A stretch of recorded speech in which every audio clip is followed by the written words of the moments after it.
Salgo de casa y dejo todo atrás. Estoy dispuesto a todo con el Señor. Hoy le obedezco porque es Dios amor. Soy peregrino siguiendo a José. Confío en Dios sin importar el camino. Sé que hay un plan de amor para mí, que al final me salvará de Egipto. Este es mi credo, credo, credo. Grita que Dios es la razón de mi fe. Este es mi credo, credo, credo. Soy peregrino porque voy junto a Él. Voy caminando con la iglesia. Nubes de fieles van hacia Él. Testigos de amor cuentan con su vida esta historia hasta la eternidad.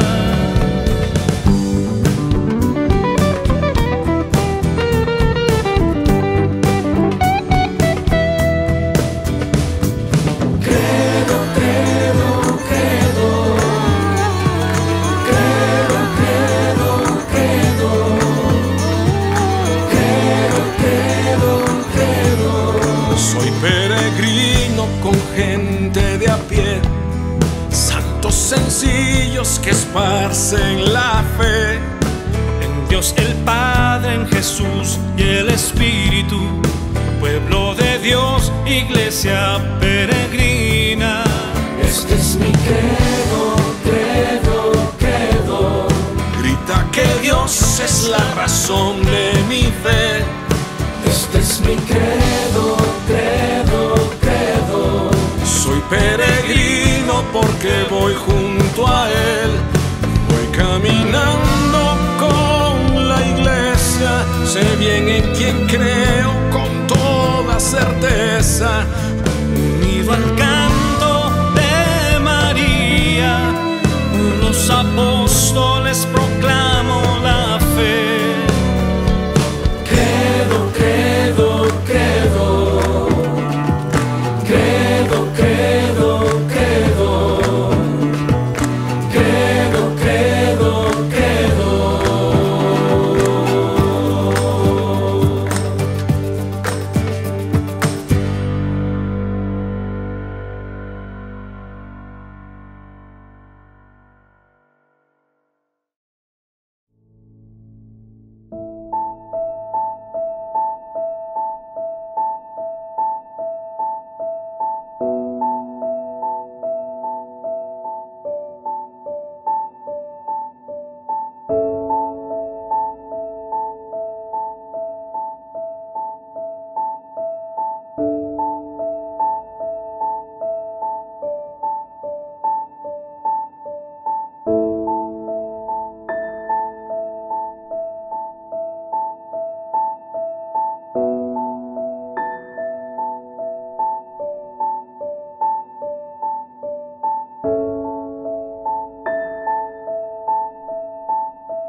Mis queridos peregrinos, buenos días, espero que estén muy bien. Hoy tengo muchísimo entusiasmo especial por una razón muy sencilla. Hoy es el día 20 de nuestra peregrinación. Si estuviéramos en un paseo a la montaña, hoy habríamos llegado a la cima y mañana comenzamos la bajada de los 40 días de nuestra cuaresma. Es un día muy especial, vamos a tener una misa especial, extraordinaria, y quiero introducir brevemente dónde estamos y qué vamos a hacer, porque me parece importantísimo con el tema de nuestra peregrinación. Déjenme dejar esto porque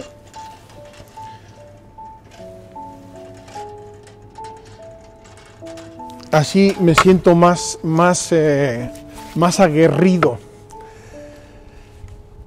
Queridos hermanos, estamos en Nazaret. Algunos se preguntará qué tiene que ver Nazaret con los temas de la pasión. y ahora se lo voy a decir. En primer lugar, no tiene que ver nada. No tiene que ver nada. Estamos en los temas de la pasión. Lamentablemente podemos dedicar a la pasión siguiendo el credo muy poco tiempo. Yo quiero remitir a todos ustedes, a todos y cada uno de ustedes, en cuanto a los misterios de la vida de Cristo, quiero remitirles a la peregrinación que hicimos en octubre. La tienen en las redes sociales, la tienen en la aplicación de Magdala, la tienen en nuestra página de internet. Ahí tratamos de modo mucho más extenso los misterios de la vida de Cristo. Ahora que tenemos otro tema y que es el credo, pues tenemos que ir de un modo un poco más breve, caminando, digo casi trotando con los misterios de la fe. Estamos en Nazaret y estamos aquí para tratar dos temas. Jesucristo murió y fue sepultado. Murió y fue sepultado. Queridos hermanos, y lo venimos a tratar a Nazaret por una razón muy sencilla. Estamos en el convento y casa de peregrinos de las Hermanas de Nazaret, una congregación religiosa de origen francés que se estableció aquí en Nazaret hacia el año 1855. Construyeron este bellísimo complejo en 2 o 3 fases y les ocurrió un incidente o dos muy providenciales que quiero referir brevísimamente. El primero es el siguiente. Cuando llegaron aquí, invitadas por el primer patriarca de Jerusalén, después del restablecimiento de la sede patriarcal de Jerusalén, que fue hacia el 1850 aproximadamente, las invitó el patriarca para venir y hacer un convento y ayudar un poco a la población local en lo que pudieran, un poco de enfermería, un poco de educación, un poco de lo que fuera. Nazaret en ese tiempo era una pequeñísima ciudad, pueblito, aldea, no sé cómo llamarlo. Imagino que había poco más que camellos, burros y pocos habitantes. Era una ciudad pequeñísima, muy pobre, muy necesitada. Las hermanas empezaron a buscar un terreno para construir su convento y buscando, luego les mostramos, estamos a 100 metros de la Basílica de la Anunciación. Estamos a 100 metros de la Basílica de la Anunciación, o sea, 30 segundos caminando, para que se hagan una idea y luego la vamos a ver. Pues bien, preguntando por terrenos, etcétera, aquí había 3 o 4 pequeños terrenos agrícolas y las hermanas decidieron comprarlos. Y uno de los dueños, uno de los 3 o 4 dueños, le dijeron, bueno, por ese terreno cuesta más. ¿Cómo que cuesta más? Sí, cuesta más porque en este terreno está la tumba del justo. Atención, no se veía nada, era un terreno agrícola, estaba todo cubierto, no se veía nada. Construyen las hermanas su convento y su casa de peregrinos, o lo que hayan hecho al inicio, tranquilamente. Y un día, mientras en este patio, en este jardín que había antiguamente, mientras un trabajador está trabajando, de repente se desfonda el piso y descubren que hay algo debajo. Voy a hacer la historia breve porque es larga y complicada, pero muy interesante. Se desfonda el piso, descubren que hay algo, casualmente quedó entre los edificios, no lo tocaron, y se ponen a excavar las hermanas. Problema, porque estas excavaciones requerirían un equipo de arqueólogos especializados. Las hermanas y sus trabajadores hicieron lo que pudieron y fueron encontrando lo que hoy está aquí debajo de este techo más o menos reciente. Voy a hacer la historia breve. Encontraron una cisterna, encontraron 2 o 3 casas de tiempos de Cristo, encontraron unas ruinas que parecen de los cruzados, entonces tenemos romano, bizantino y cruzado, y en un segundo momento encontraron, y por eso estamos aquí, encontraron una tumba. Dicen que al destapar una tapa que tenía la tumba, salió un olor a incienso. Imagínense, habían pasado siglos desde que ese lugar quedó enterrado y perdido, y dicen que al destapar esa tumba salió un olor a incienso. Siguieron las excavaciones y encontraron la tumba, habían descubierto la tumba por arriba, siguieron las excavaciones y eventualmente descubrieron la puerta. Por eso vine a Nazaret. Queridos hermanos, es una de las tumbas herodianas mejor conservadas que yo conozco. Preciosa, interesantísima, bella. Van a ver ustedes ahora no una imagen bonita, sino una tumba real, como debió ser la tumba de Jesucristo nuestro Señor. Por eso venimos a Nazaret, y eso es lo que quiero mostrarles junto con nuestra catequesis de hoy. Jesús murió y fue sepultado. Me encanta esta coincidencia, queridos hermanos. Estamos en el convento de las Hermanas de Nazaret y estamos a la mitad de nuestra peregrinación, y me encanta esta coincidencia. Queridos hermanos, la familia de Nazaret, preciosa, el niño Jesús, probablemente de 6, 7, 8 años, los padres José y María felices, viviendo una vida tranquila en Nazaret, apacible. Jamás se hubieran imaginado probablemente lo que les esperaba, y mucho menos se hubieran imaginado que también la muerte un día llamaría a su puerta. Llamó en un primer momento para San José, patrono de la buena muerte, y vaya si es patrono de la buena muerte. María y Jesús estuvieron en su lecho de muerte rezando por él, acompañándolo a bien morir, y después la muerte del mismísimo Jesucristo, Hijo de Dios. Por eso me parece muy pertinente, muy oportuno, muy significativo.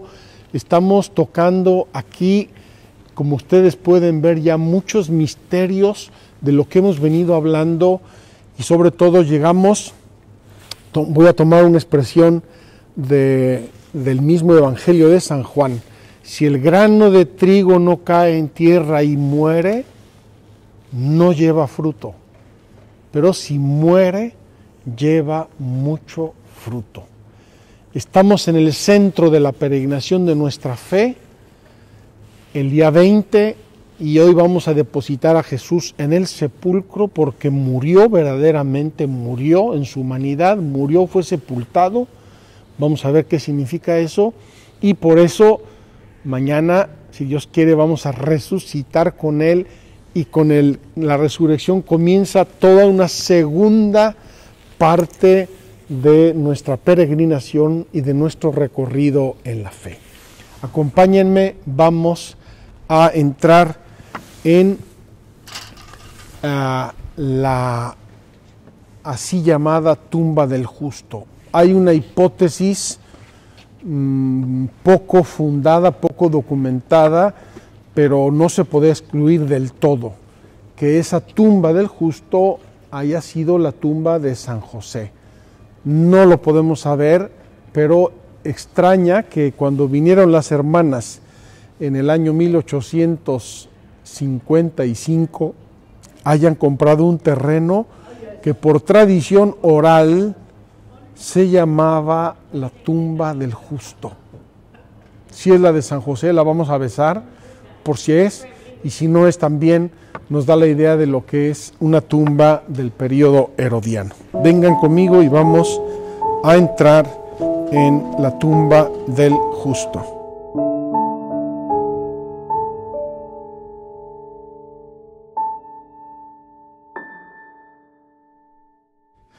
Hace ratito estaba yo hablando exactamente aquí arriba, para que se hagan una idea, y por aquí se baja a la tumba.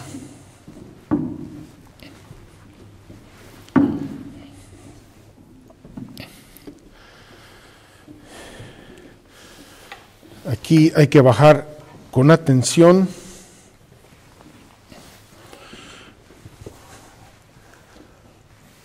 Y aquí, Felipe, sugiero que te sientes tú por aquí para que muestres con la luz.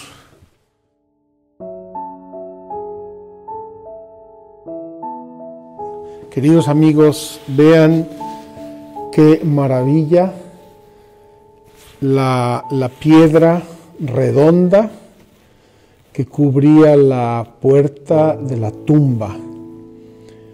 Esa piedra seguramente pesa toneladas. No sé exactamente qué técnica tenían en aquel tiempo para mover una piedra así tan grande. Por eso las mujeres, cuando van al sepulcro por la mañana, el domingo de la resurrección, dicen: ¿quién nos moverá la piedra de la tumba?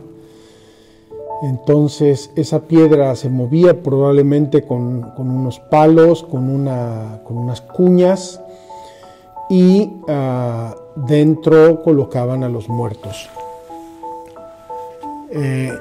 Quiero que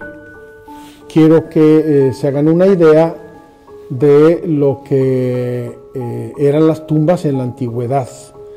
Dentro de este espacio se excavaban lóculos, dependiendo del lugar, de la familia, del dueño, podrían ser más o menos grandes o más o menos numerosos, y ahí colocaban a su muerto, corrían la piedra y lo dejaban allí. Un ejemplo bien claro y bien patente lo tenemos en la muerte y en la sepultura de nuestro amigo Lázaro.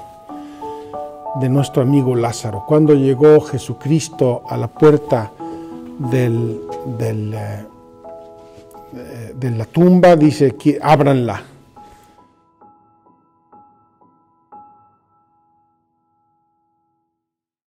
Qué maravilla, a mí me da muchísima envidia, porque, queridos hermanos, miren en dónde estamos. Delante de una tumba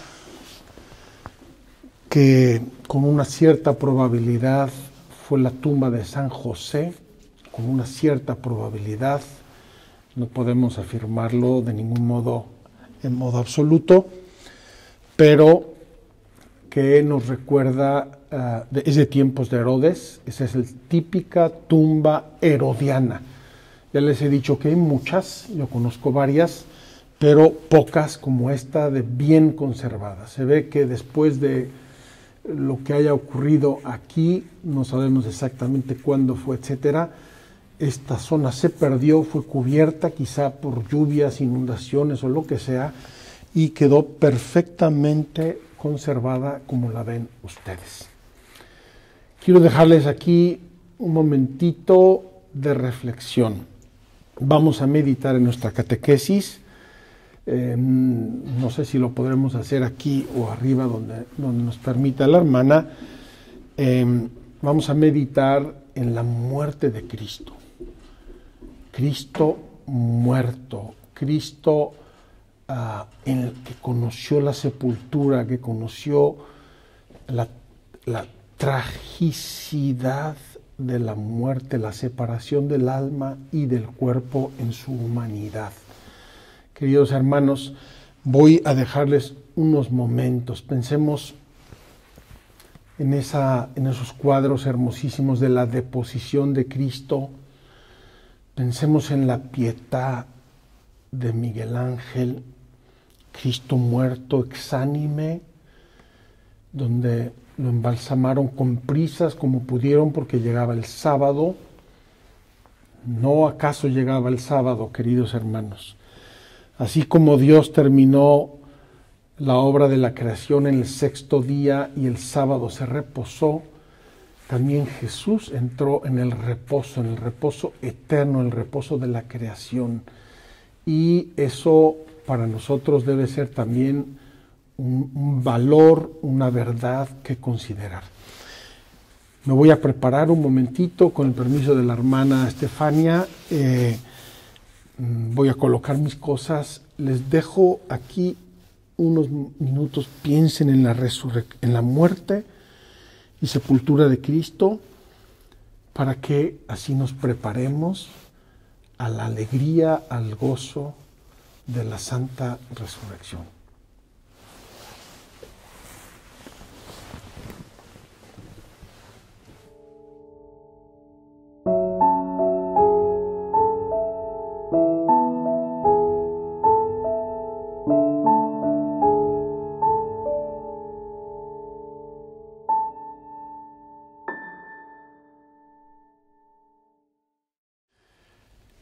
Queridos amigos, no puedo expresarles lo que para mí, sacerdote y peregrino en la fe como ustedes, significa poder hacer esta meditación aquí, delante de esta tumba. Nunca había yo meditado la pasión de Cristo y la sepultura de Cristo como hoy. Esto nos lo dice el credo. Y quiero recordar brevísimamente el símbolo apostólico.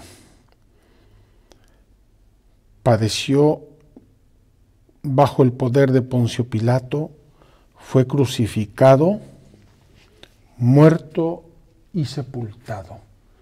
Crucificado, muerto y sepultado.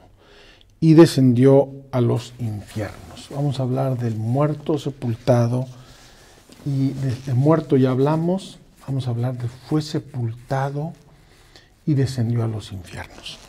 Queridos hermanos, me voy a pegar mucho al catecismo, que es muy breve en estos capítulos, pero muy rico y muy importante. Por la gracia de Dios, gustó la muerte para bien de todos, nos dice la carta a los Hebreos. En su designio de salvación, Dios dispuso que su Hijo no solamente muriese por nuestros pecados, sino también que gustase la muerte, dice la Escritura, es decir, que conociera el estado de muerte, el estado de separación entre su alma y su cuerpo, durante el tiempo comprendido entre el momento en que Él expiró en la cruz y el momento en que resucitó. Estamos hablando de casi 3 días, viernes en la tarde, Jesús está en la cruz, dice, dio un grito y exhaló su espíritu. Desde ese momento hasta el momento en que resucitó en el santo sepulcro. Poco más de 2 días, lo que sea, al tercer día, dice la Escritura. Este estado de Cristo muerto es el misterio del sepulcro y del descenso a los infiernos.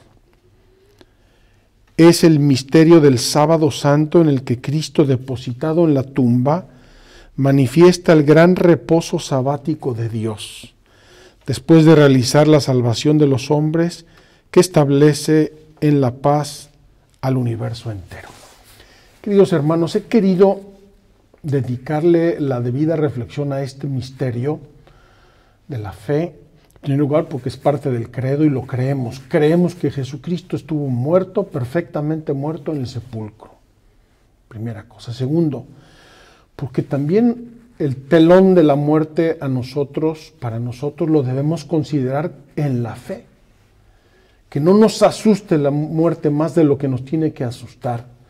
Que no nos intimide la muerte más de lo que nos tiene que intimidar, porque ya fue vencida por Cristo en la cruz, y fue vencida en su sepultura, y fue vencida en su descenso a los infiernos, y en su ascensión gloriosa, y en su resurrección.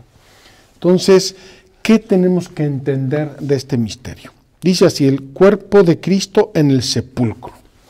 Quiero recordarles, cuando hablamos de la creación del hombre, que el hombre tenía bienes naturales, bienes sobrenaturales y bienes preternaturales. Y en los bienes preternaturales tocamos 4 bienes preternaturales, entre ellos la impasibilidad. Es decir, que en el paraíso el ser humano no podía sufrir. Perdimos la impasibilidad y por lo tanto podemos sufrir, podemos padecer. Esa es una. Y segundo, el ser humano era inmortal. Dios lo creó inmortal en el paraíso. Dice claramente la Escritura y la fe que la muerte entró en el mundo por el pecado original. Entonces, queridos hermanos, Jesucristo se va a tragar la muerte, va a morir para matar a la muerte y darnos la vida. La permanencia de Cristo en el sepulcro constituye el vínculo real entre el estado pasible de Cristo antes de Pascua y su actual estado glorioso de resucitado. Estado pasible, puede padecer, podía sufrir. ¿Por qué? Porque asumió nuestra naturaleza humana pasible. Y de ahí pasa a su estado glorioso a través del sepulcro. Es la misma persona de el que vive, que quiere decir, que puede decir, estuve muerto, pero ahora vivo. Estoy vivo por los siglos de los siglos, como dice Cristo en el Apocalipsis. Estuve muerto, pero ahora vivo por los siglos de los siglos. Aquí tenemos un texto de San Gregorio de Niza que voy a resumir. Dice San Gregorio de Niza que la muerte separó el cuerpo del alma de Jesucristo. Estamos hablando en este caso, obviamente, de su humanidad, perfecto hombre. La muerte separó su cuerpo de su alma, es decir, murió Jesucristo verdaderamente sobre la cruz, y para que nadie tenga dudas, los soldados le dieron una lanzada en el corazón. Por si alguno dice, se quedó medio dormido, sí, se hizo el muerto. No. Los datos evangélicos sobre la muerte de Cristo son inequívocos. Murió, incluso cuando llegan los soldados, que Pilato los manda porque permitió que descendieran el cuerpo de Jesús, dice, le rompieron las piernas a los dos ladrones y a Jesús, como ya estaba muerto, un soldado le traspasó el costado. No sabemos exactamente por qué, pero cumplió parte de las Escrituras. La muerte separa el alma del cuerpo de Jesús. ¿Qué hace con eso, queridos hermanos? Alma, cuerpo. Jesucristo va a juntar esa alma y el cuerpo y va a juntar en sí mismo la muerte y la vida. El cuerpo que muere resucita, el alma se une a ese cuerpo y con eso Jesucristo va a reunir la muerte y la vida y nos va a devolver la vida y la salvación. Ya que el príncipe de la vida que fue llevado a la muerte es al mismo tiempo el viviente que ha resucitado, era necesario que la persona divina del Hijo de Dios haya continuado asumiendo su alma y su cuerpo separados entre sí por la muerte. Queridos amigos, la Escritura tiene una frase que yo descubrí, entre comillas, descubrí hace un par de años y me golpeó muchísimo. La vida y la muerte son dones de Dios. Uno puede decir, pero ¿cómo la muerte? Claro, en primer lugar porque la muerte ha sido vencida. Ha sido vencida, la venció Cristo, la venció en su muerte y en su sepultura. Pero además, queridos hermanos, nosotros no nacimos para esta vida, para esta tierra. Hace unos días leí que hay una monja, la monja más anciana del mundo, tiene 116 años y la vacunaron contra el COVID. Pero, y no sé que haya un club de gente de 150 años. No, ¿verdad? Ni tampoco de 200. Todos nacimos y vamos a morir. Es el único dato cierto, absolutamente cierto y universal desde el día que nacemos. Todos vamos a morir. Pero esa muerte ha sido vencida por Cristo. ¿Qué nos dice aquí San Juan Damasceno? Tiene un texto que quiero leer. Aunque Cristo en cuanto hombre se sometió a la muerte y su alma santa fue separada de su cuerpo inmaculado, Sin embargo, su divinidad no fue separada ni de una ni de otro.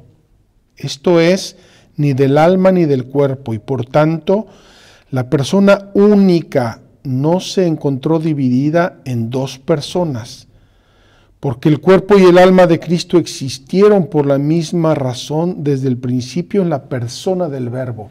Esto ya lo tratamos a propósito de la encarnación. Y en la muerte, aunque separados el uno de la otra, permanecieron cada cual con la misma y única persona del Verbo. Queridos hermanos, la pasión y la muerte, Jesucristo nuestro Señor la sufrió en su cuerpo mortal, en su cuerpo humano, y fueron separados.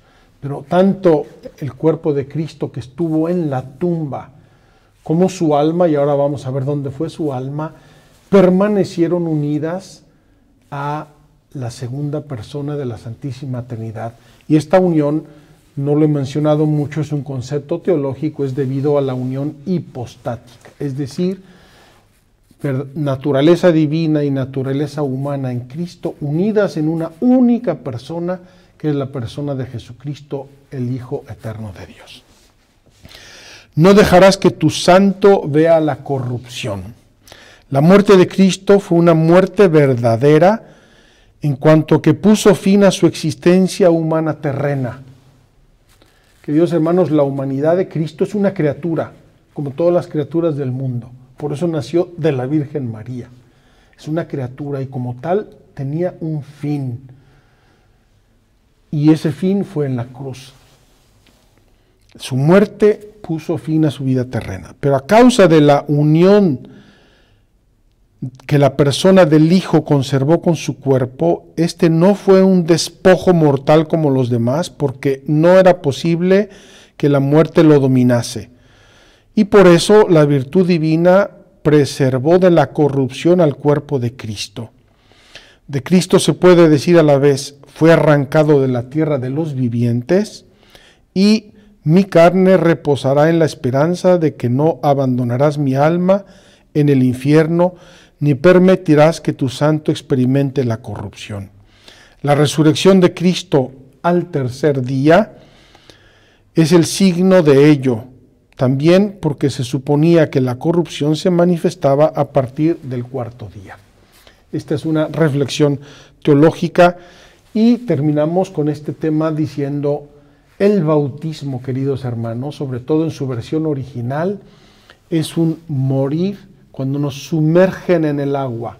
El bautismo por inmersión, nos sumergen en el agua, nos meten en la muerte de Cristo y salimos del agua resucitados con Él. La vestidura blanca de los niños, queridos hermanos, en el bautismo, no es que esté blanca y muy bonita, es blanca del cadáver. No sé si lo sabían.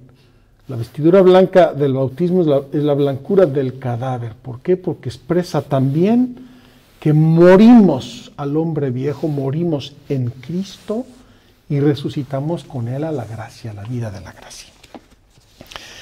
Jesucristo descendió a los infiernos. Hace poco una persona me escribió y me dijo, Padre, por favor explíquenos cómo descendió a los infiernos. Aquí va la explicación. Mientras su cuerpo estaba en la tumba, ¿qué pasó con su alma? Que ya vimos que estaba en todo caso unida a su divinidad, a la persona de la segunda persona de la Santísima Trinidad. Dice así el Catecismo. Jesús bajó a las regiones inferiores de la tierra. Este que bajó es el mismo que subió, nos dice la carta a los Efesios. El símbolo de los apóstoles confiesa en un mismo artículo de fe el descenso de Cristo a los infiernos y su resurrección de los muertos al tercer día, porque es en su Pascua donde desde el fondo de la muerte Él hace brotar la vida. Queridos hermanos, la paz, el misterio pascual de Cristo es Cristo murió, Cristo fue sepultado, Cristo resucitó, Cristo se apareció. No podemos de ningún modo dividir eso más que para consideraciones como las que estamos haciendo. Es Cristo, tu Hijo resucitado, que al salir del sepulcro brilla sereno para el linaje humano y vive y reina glorioso por los siglos de los siglos. Amén, dice la iglesia cuando ora. Y a propósito de esto, no he mencionado hasta ahora, estamos a la mitad de nuestra peregrinación. Lex orandi, lex credendi. Es un principio de la iglesia. La ley de la oración es la ley de la fe. Lo que el pueblo cristiano ora por el sensus fidei muestra la fe y es una ley. Hay que respetar la oración adecuada del pueblo cristiano. Jesús descendió a los infiernos. Vamos a considerarlo, es muy breve y complementa lo anterior. Las frecuentes afirmaciones del Nuevo Testamento según las cuales Jesús resucitó de entre los muertos presupone que antes de la resurrección permaneció en la morada de los muertos. Resucitó de los muertos, pues estuvo con los muertos. Es el primer sentido que dio la predicación apostólica al descenso de Jesús a los infiernos. Jesús conoció la muerte como todos los hombres y se reunió con ellos en la morada de los muertos, pero ha descendido como Salvador. No fue un muerto más. No fue un muerto más. El alma humana de Cristo, unida al Verbo eterno de Dios por la unión hipostática, fue a los infiernos.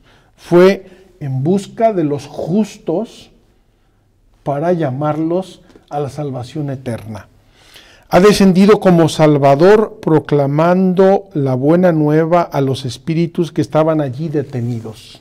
Vamos a seguir la explicación para entenderla bien. La Escritura llama infiernos, Sheol o Hades, a la morada de los muertos donde bajó Cristo después de muerto, porque los que se encontraban allí estaban privados de la visión de Dios. Ya sabemos que por el pecado original, queridos hermanos, todos los que murieron antes de Cristo fueron a este lugar de los muertos y estaban allí en espera de la salvación, de la redención. Hay una bellísima lectura de San Bernardo que los sacerdotes leemos el 20 de diciembre. Si alguno de ustedes tiene el breviario, 20 de diciembre, segunda lectura del oficio de lecturas.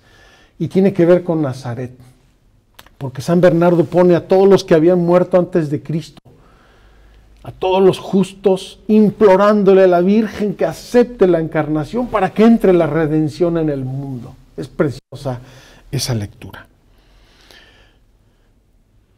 Tal era, en efecto, a la espera del Redentor, el estado de todos los muertos, malos o justos. Lo que no quiere decir que su suerte sea idéntica como lo enseña Jesús en la parábola del pobre Lázaro, recibido en el seno de Abraham.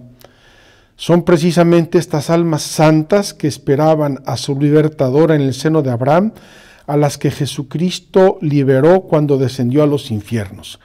Jesús no bajó a los infiernos para liberar de allí a los condenados, ni para destruir el infierno de la condenación, sino para liberar a los justos que le habían precedido. Queridos hermanos, por desgracia el mal que entró en el mundo dañó al mundo y hay un sitio, el infierno opuesto al cielo, que es la salvación, el infierno, que es la condenación, y eso no lo canceló la redención de Cristo por una razón, porque los que van allí van libre y deliberadamente, y Dios, con dolor de Padre, respeta su libertad.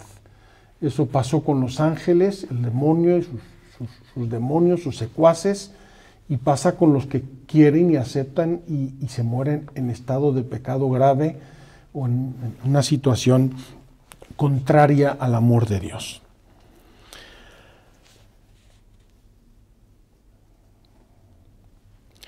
Hasta a los muertos ha sido anunciada la buena nueva. El descenso a los infiernos es el pleno cumplimiento del anuncio evangélico de la salvación. Es la última fase de la misión mesiánica de Jesús, fase condensada en el tiempo, pero inmensamente amplia en su significado real de extensión de las obras redentoras a todos los hombres de todos los tiempos y de todos los lugares, porque todos los que se salvan se hacen partícipes de la redención.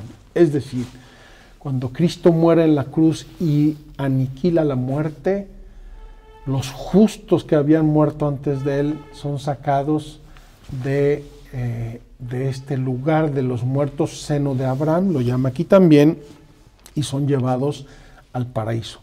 Hay una bellísima lectura que rezamos los sacerdotes en el breviario en el sábado santo, donde Jesús va y despierta a Adán y le dice: ven, salgamos de aquí, que ya me entregué yo por ti. Y va describiendo un poco los pecados de Adán y los méritos de Cristo. Cristo, por tanto, bajó a la profundidad de la muerte para que los muertos oigan la voz del Hijo de Dios y los que la oigan vivan. Esto dice Jesús en el Evangelio de Juan. Jesús, el príncipe de la vida, aniquiló mediante la muerte al Señor de la muerte, es decir, al diablo, y libertó a cuantos por temor a la muerte estaban de por vida sometidos a la esclavitud. En adelante, Cristo resucitado tiene las llaves de la muerte y del infierno, dice el Apocalipsis, y al nombre de Jesús toda rodilla se doble en el cielo, en la tierra y en los abismos. Queridos hermanos, sé que son conceptos serios. Tenemos que tener siempre en la mente el unus de Trinitate. Uno de la Trinidad es el que realizó la obra de la redención. Ese unus de Trinitate es Jesucristo, el Verbo eterno de Dios, que tiene dos naturalezas, divina y humana. La naturaleza humana de Cristo no puede sufrir porque es Dios, no puede morir porque es Dios. Su naturaleza humana sufre, se separan el cuerpo y el alma. El cuerpo acaba en una tumba como esta, su alma va a los infiernos a sacar a los justos que habían muerto antes de su pasión gloriosa y su resurrección, y se los lleva al cielo. Voy a leer un poquito de esa catequesis que leemos los sacerdotes el sábado santo. Preciosísima catequesis, me fascina, y con eso terminamos. Un gran silencio envuelve la tierra, un gran silencio y una gran soledad. Un gran silencio porque el rey duerme. La tierra está temerosa y sobrecogida porque Dios se ha dormido en la carne y ha despertado a los que dormían desde antiguo. Va a buscar a nuestro primer padre como si éste fuera la oveja perdida. Quiere visitar a los que viven en tinieblas y en sombras de muerte. Él, que es al mismo tiempo Dios e Hijo de Dios, va a librar de sus prisiones y de sus dolores a Adán y a Eva. Yo soy tu Dios, que por ti y por todos los que han de nacer de ti, me he hecho tu Hijo. A ti te mando, dice Jesús a Adán. Despierta tú que duermes, pues no te creé para que permanezcas cautivo en el abismo. Levántate de entre los muertos, pues yo soy la vida de los muertos. Queridos amigos, queridos hermanos, qué hermoso lugar para hacer estas reflexiones.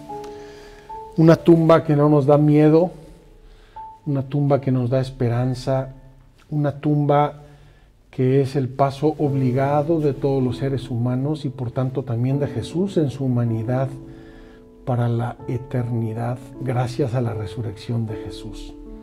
Yo quiero dejarles aquí unos momentos de silencio, de reflexión. He querido poner aquí nuestra lamparita encendida, porque si hay un lugar donde esa lámpara está encendida, es la puerta del sepulcro vacío. Queridos hermanos, aquí Jesús nos sacó de la muerte a los antiguos, a los de su tiempo y a los del futuro y a los de todos los tiempos, porque es su muerte y su resurrección las que nos han salvado. Agradezcámosle a Cristo que haya querido ser semilla que cayó en la tierra y murió para dar vida, para darnos la vida. Cristo, creo que has resucitado. Cristo, creo que moriste por mí. Cristo, creo que estuviste en el sepulcro. Ayer vimos su cuerpo muerto en la exposición de la sábana santa. Imaginémoslo, ese cuerpo muerto aquí en la tumba, en este silencio, y preparémonos con él para la alegría y el gozo de la resurrección.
Me pidieron que explicara qué es la fe. Me di cuenta que no hallaba las palabras y tratando de encontrarlas lo dudé. ¿Qué es la fe?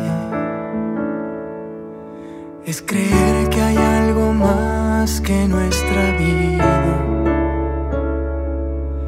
La confianza de saberme acompañar. Entender que por amor yo fui creado, que ni un alma está perdida. Creo en ti,